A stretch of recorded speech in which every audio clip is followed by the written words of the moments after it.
a sleeping guy. He said we're clapping. But anyway. Where? Oh. In the Chronicle. Oh, no. Yeah. Oh, did it? Did it? I didn't review Just it. kidding. I didn't review the thing. But Seven, I mean, I'm one of the people who thinks that, Seven is really one of the best of the decade. I've seen it multiple times, and the last scene, how can you describe, that last scene where the final deadly sins take place,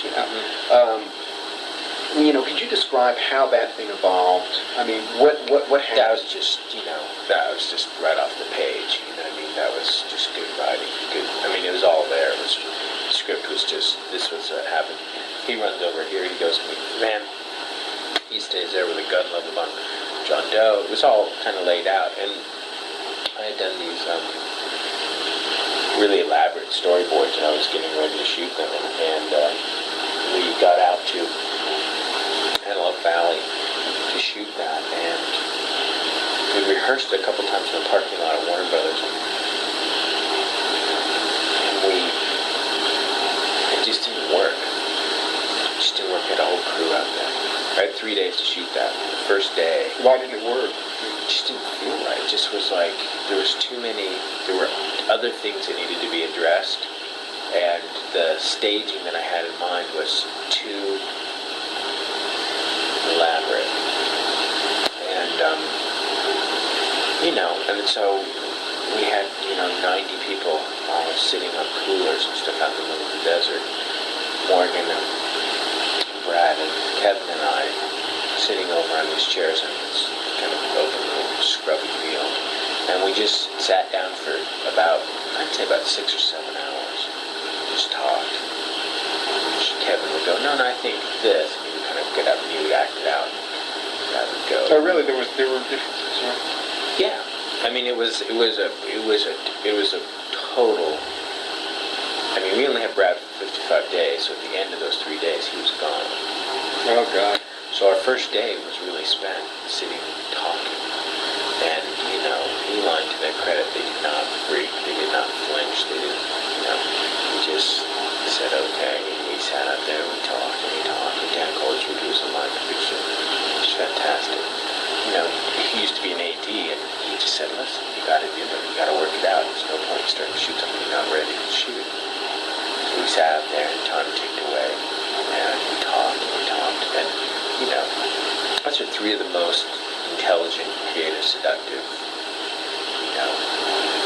myopic. Right. One, in the right way. Everybody's kind of coming at that end thing. Everything's overlapping at the end. And, Brad's thinking about it from Mill's point of view, and Spacey's thinking about it from Doe's point of view. And Morgan, is more at a distance.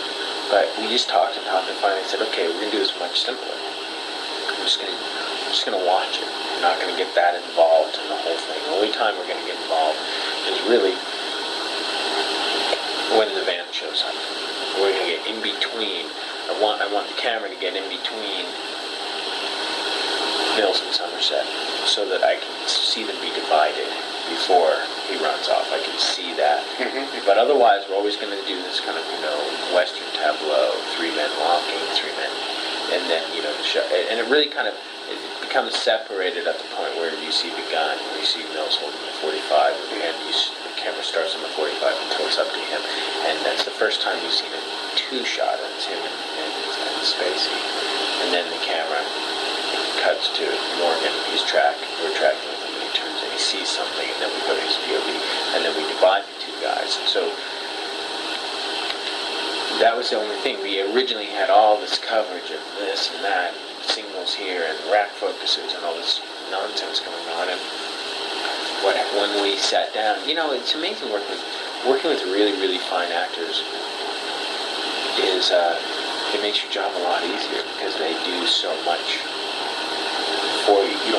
There's certain things you don't have to do. You don't have to tell that story. They're telling that story. So it was one of those kind of little revelations where it was, could easily have been a real clusterfuck. Could easily have been a real And we went back and we shot some inserts, guns going off at 300 frames a second and things like that. Yeah, that could have gone so wrong, I mean, yeah. I was never really that. It's funny, we're the worst off.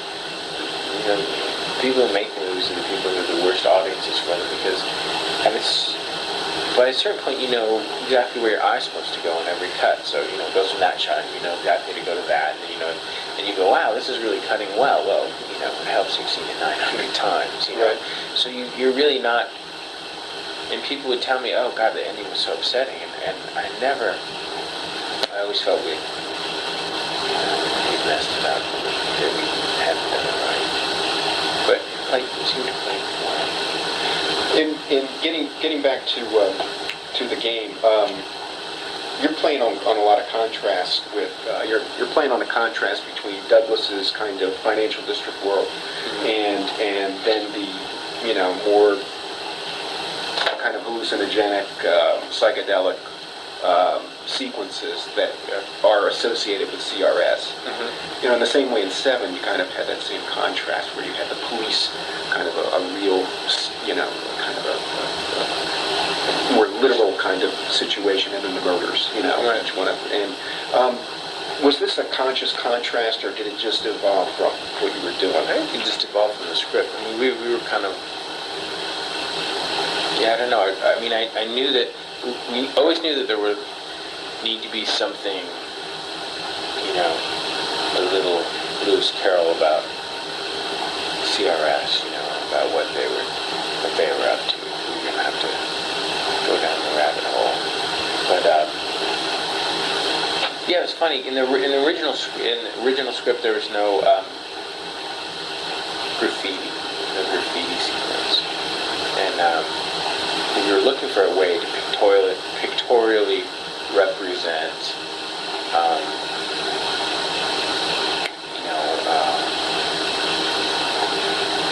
his being violated, his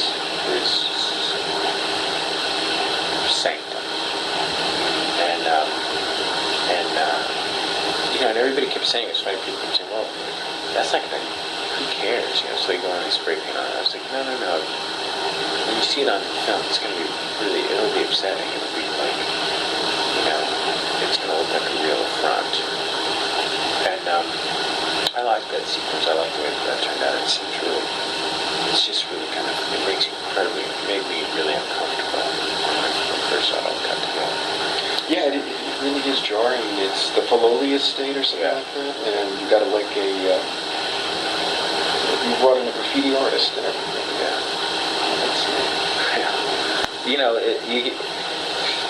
Want something done right, bring in a specialist. There are people who just don't know how to paint that kind of stuff. You need a tagger. You need somebody who's really done it. Right. So that evolved from you, not from the script. That was... No, they had broken into his house and he finds a photograph of his father, an SFPD photograph, and there's that note that says, like, my father before me, I choose eternal sleep. There was that was in the script, but I just like the idea of this incredibly elaborate setup. They don't just break into your house, but they break into your house and spray it with UV paint, and they put up, black lights all over the place. So it's like, it's really permanent, and it's going to be presented in a really horrifying way. And then I was driving around San Francisco, and the Jefferson Airplane song came on the radio, and I go, oh my God, we have to have this song in the movie. It's just so. It's very San Francisco. It's very hallucinogenic, and it's also a great song. It's a little kitsch and a little, but it's perfect. It's exactly what we need. Right. It's kind of like, I guess you wanted to do a kind of through the looking glass thing here and everything, but at the same time, a lot of people they're gonna take it literally. Some people are. They're gonna go. Some of the questions that people are gonna say after they see the movie. Some of the questions are, Douglas could have been killed, or some of the issues. Douglas could have been killed in a lot of those instances. How at the end can you you know.